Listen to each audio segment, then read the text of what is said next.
Salut les amis, c'est Vincent, vous êtes sur VincentQuête et j'espère que vous allez bien. Je continue ma série de vidéos sur les institutions européennes. Aujourd'hui je vous parle du Parlement européen. Comme vous allez aimer cette vidéo, n'oubliez pas de mettre un like, de partager et de vous abonner à ma chaîne pour découvrir et comprendre encore plus de choses. C'est parti! D'abord, c'est quoi? Le Parlement européen est l'institution qui représente les citoyens européens.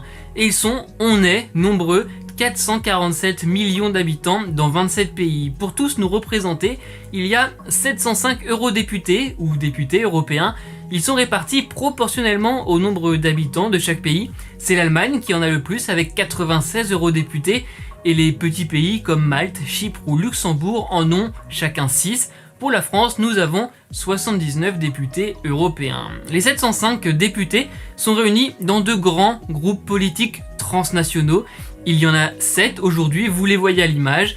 Les députés sont aussi répartis dans des commissions, 20 commissions permanentes et 3 sous-commissions. Depuis 1979, les eurodéputés sont élus au suffrage universel direct pour une durée de 5 ans. Ce sont les élections européennes.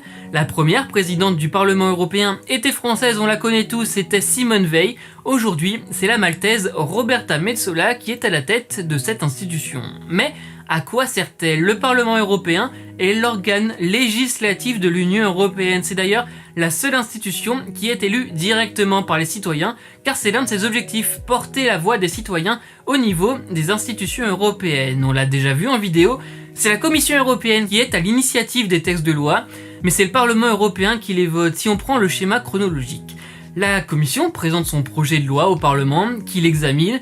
Ce sont les commissions en charge de la thématique étudiée qui vont examiner le texte. Ces députés peuvent approuver ou apporter des modifications. Ce texte est ensuite présenté en session plénière du Parlement à Strasbourg. Avec un vote, le texte passe ensuite au Conseil de l'Union européenne qui peut aussi apporter des modifications. À la fin, quand le Conseil de l'UE et le Parlement sont d'accord, la loi est adoptée.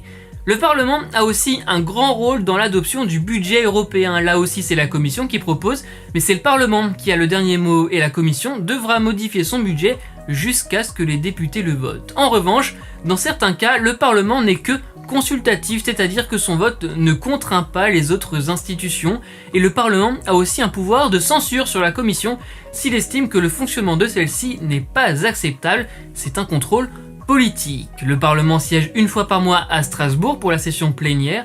Sinon, les députés européens travaillent en commission à Bruxelles. C'est donc tout pour cette vidéo. Merci les amis d'avoir regardé, j'espère que vous en savez plus. N'oubliez pas de mettre un like, de partager et de vous abonner à ma chaîne. Toutes les vidéos sur les institutions européennes sont dans la playlist dédiée, le lien est dans la description. VincentQuête, c'est des vidéos toutes les semaines, c'est aussi sur Twitter, Instagram et TikTok. On se parle quand vous voulez. N'oubliez pas les amis, soyez heureux, restez curieux.